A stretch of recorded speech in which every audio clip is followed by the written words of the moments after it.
E agora, porque é domingo, vamos à última fronteira com o Miguel Gonçalves. Novidades da investigação científica em torno da astronomia.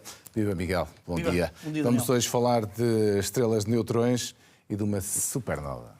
Vamos lá então. Supernova, que é uma super velha, é sempre um nome estranho. É sempre um nome interessantíssimo de se pronunciar, pelo menos isso. Mas vamos então começar Começa com lá. estrelas de neutrões, com casais. Quando se fala em casais com estrelas de neutrões é logo muito estranho à partida.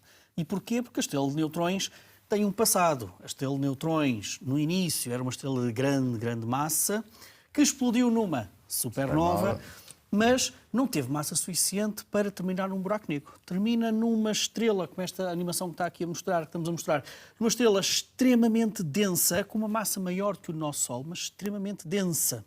Isso chama então estrela de neutrões. É de tal maneira exótica que no seu interior, como o próprio nome indica, há só neutrões, porque foi sujeita a pressões e temperaturas tão poderosas naquela explosão da supernova que é só neutrões lá dentro. Portanto, houve uma explosão. Ora, encontrar casais em que um dos membros é uma estrela de neutrões é por isso muito estranho, porque se houve um casal, se houve um companheiro, foi sujeito a esta explosão. Foi sujeito a toda uma dinâmica muito violenta. E então, quando ainda por cima o seu casal, o outro lado, aliás, o companheiro, é uma estrela parecida com o nosso Sol, com as características do nosso Sol, ainda mais estranho há. É tão estranho que nós não tínhamos praticamente encontrado nenhum casal deste tipo.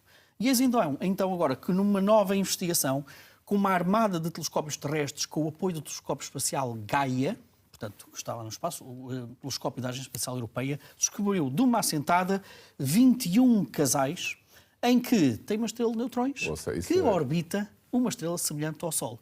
Porquê é que é tão difícil ainda por cima descobrir tudo isto? Bom, porque nós, em boa verdade, nós já descobrimos estrelas de neutrões que orbitavam estrelas até parecidas com o nosso Sol. Mas eram casais que estavam muito próximos um do outro. Muito próximos. Quando estavam tão próximos um do outro, há aquilo que se chama, e mostra esta animação também, há aquilo que se chama a transferência de massa. Ou seja, a estrela de neutrões é quase uma vampira. Começa a sugar matéria da estrela que está à sua volta e isso ilumina muito a estrela de neutrões e, portanto, é facilmente identificável. Qual é que é a revelação deste estudo que mostra 21 casais deste tipo? É que encontramos nestes casais uma separação entre as duas estrelas muito grande, entre 1 a 3 vezes a distância média entre a Terra e o Sol. Ora, nós nunca tínhamos encontrado tudo isto, o que torna ainda tudo muito mais complicado, porque quer dizer que esta estrela de neutrões não está a sugar material da sua companheira e, portanto, está muito mais tranquila, é quase invisível. Como é que os cientistas descobriram estes casais? Pelo comportamento orbital da outra estrela, a estrela parecida com o Sol. Parece que estava a dançar. Pois, mas eu não percebi. A de neutrões é que orbita a outra Eles estrela orbitam normal? um à Ou as volta do outro, à duas volta de um centro de massa comum. Orbitam à volta do outro. E o que os cientistas descobriram foi um bailado em que uma dessas estrelas parecia que estava a bailar um companheiro quase invisível. Lá está, a nossa estrela de neutrões, porque é invisível? Porque ela não se está a denunciar. Ela não está a sugar material da sua estrela companheira. E, portanto, por si só, este casal já é extraordinário. E porque, repara, como é que surgiu este casal? Como é que estas estrelas parecidas com o nosso Sol sobreviveram à explosão de supernova que antecedeu a estrela de neutrões? Será que eram estrelas que já estavam mais próximas uma da outra e que depois se afastaram? Como é que se afastaram? Há aqui todo um quadro da evolução de casais estelares que nós ainda não conseguimos perceber muito bem. E por isso é que também a astronomia é tão fascinante. Exato. Mas nós vamos continuar com supernovas porque vamos relatar uma outra supernova, a mais recente que ocorreu, portanto, a explosão de uma estrela de grande massa que ocorreu numa galáxia que está perto de aproximadamente 22 milhões de anos-luz da Terra. As supernovas são eventos dantescos, como o próprio nome, como a própria coisa indica, que até astrónomos amadores contribuem para a detecção de supernovas. Esta, em particular, tão próxima, entre aspas, de nós, é ainda mais interessante. Porquê? O que é que fazem os astrónomos profissionais assim que detectam uma supernova? Depois tentam perceber a curva de luz, ou seja, o tempo que demora ao pico da sua luminosidade e depois a queda. Isso indica-nos que tipo de supernova foi. Depois, vão às imagens de arquivo do Hubble, do Spitzer, de vários telescópios espaciais, para ver o quê? Para ver a progenitor daquela explosão. Quem foi a estrela que deu origem àquela explosão? E então, o que eles descobriram nesta estrela em particular foi que estávamos a falar de uma estrela com uma massa de entre 5 a 15 vezes a massa do nosso Sol. E, curiosamente, porque o telescópio espacial Spitzer é do infravermelho, consegue ter uma ideia também da poeira que existe à volta dessas estrelas. O que eles descobriram foi o seguinte: as estrelas de grande massa perdem pouca massa na fase final das suas vidas. Mas, dados de arquivo, nos últimos anos da sua vida, que no fundo uma estrela corresponde aos últimos suspiros, às últimas respirações dessa estrela, elas produzem uma enorme quantidade de poeira. Parece que tem uma espécie de uma birra estelar a anunciar a sua explosão. E, portanto, isto é interessante porque interessa agora perceber se isto acontece, de facto, em todas as outras supernovas. Ora bem, e há sempre essas perspectivas para detectar vida. Desta vez em Júpiter, ou melhor, em luas de Júpiter e na própria Terra. Sim, vamos então... A Terra, lá no fundo mesmo. Lá no fundo. Vamos começar por Encélado. Vamos começar por Europa, uma lua de Júpiter, e Encélado, uma lua de Saturno. Foi esse o estudo. Estas duas luas foram o foco do estudo da NASA. Tentou perceber o seguinte: nós já sabemos, por baixo da superfície gélida destas luas, existem oceanos subterrâneos de enormíssimas profundidades, muito mais profundos do que os oceanos da Terra. A Europa, por exemplo, pensa-se que será um oceano de cerca de 100 km de profundidade. Será que tem matéria da vida que podem dar origem à vida? Isso é interessante. Mais do que isso, será que se essa matéria da vida, esses aminoácidos, se forem canalizados para a superfície, porque podem ser, porque nós sabemos que existem plumas de material que vem do interior desses oceanos para o espaço, será que esses aminoácidos, se caírem na superfície, conseguem sobreviver? O que fizeram os cientistas da NASA foi precisamente recriar, simular num laboratório as condições que nós temos em Europa e em Encélado.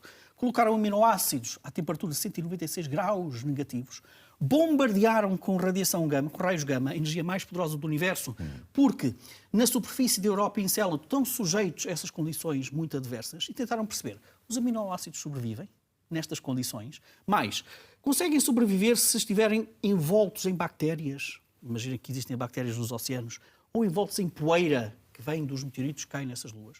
O que diz o estudo é o seguinte: sim, os aminoácidos conseguem sobreviver até cerca de 10 centímetros de profundidade da superfície de Encélado e de Europa, mesmo nestas condições muito adversas. Ou seja, as futuras explorações à superfície destas luas podem eventualmente até detectar os precursores da vida. Não estamos a falar de vida. Claro. Os precursores da vida na superfície destas luas. Ora, isto leva-nos a outro estudo muito interessante. Um dos cientistas deste estudo foi centrado no fundo dos nossos oceanos da Terra. Diz que é talvez a maior descoberta na ciência aquática dos últimos anos. Então qual é essa descoberta? Um conjunto de cientistas foi até às profundezas do Oceano da Terra. Estavam até a tentar perceber como é que a atividade mineira consegue alterar os fundos oceânicos. E descobriram outra coisa.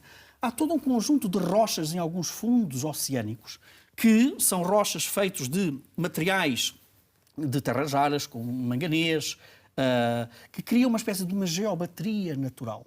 As rochas em si têm uma corrente elétrica, mas têm uma corrente elétrica de cerca de 0,95 volt. A questão é, quando estas rochas estão todas ligadas entre si no fundo dos oceanos, é uma geobateria natural que descobriram estes cientistas, consegue criar uma corrente de 1,5 volt. Qual é que é a fórmula química da água? H2O.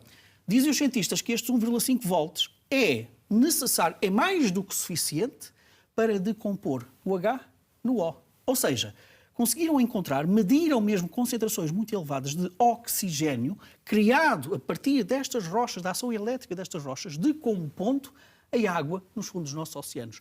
É uma outra maneira de termos produção de oxigênio sem ser através da fotossíntese. Será que a vida na Terra terá também começado graças a este oxigênio escuro? Foi esse o nome que lhes deram. Porquê é que nós trouxemos Encélado de Europa para aqui? Será que em Encélado e Europa teremos também este tipo de rochas no fundo dos seus oceanos? Ou seja, para além de já sabemos que tem energia, já sabemos que essa energia consegue ir até à superfície destas luas, será que também é possível criar oxigênio no fundo destes oceanos, como nós vimos aqui na Terra? Isto é muito interessante porque repara como uma descoberta na Terra lança perguntas sobre como é que apareceu a vida na Terra, mas também permite extrapolações para outros lugares do Sistema Solar. Muito bem, e olha, sobre tudo isto, obviamente, e muitos dos estudos também trazes aqui, têm a ver com o Observatório Chandra, que falas muito dele, que está de parabéns, não é? Como para 25 anos. Para os velos aos seus 25 anos, é sempre interessante nós festejarmos estes telescópios espaciais que são notáveis. O Chandra dedica-se a olhar para o universo um comprimento de onda do raio-X, a segunda energia mais poderosa do universo. Recebe-se o nome do extraordinário cientista de origem indiana, Chandrasekhar. Olha, um dos cientistas fundamentais para percebermos estrelas de neutrões e buracos negros. e comemora então os seus 25 anos. Foi lançado no dia 23 de julho de 1999 e, para comemorar tudo isto, os cientistas do Chandra deixaram-nos este vídeo com algumas das 25 imagens nunca antes reveladas que o Chandra revelou do universo em raio-x. O Chandra, Daniel, é um contemporâneo do Hubble. Eram chamados grandes observatórios da NASA que apareceram no final da década de 90 e que, neste momento, já se aproximam da reforma. O Chandra, aliás, ouvimos até algumas notícias, dizem que, mesmo em termos de financiamento futuro, está mesmo a terminar.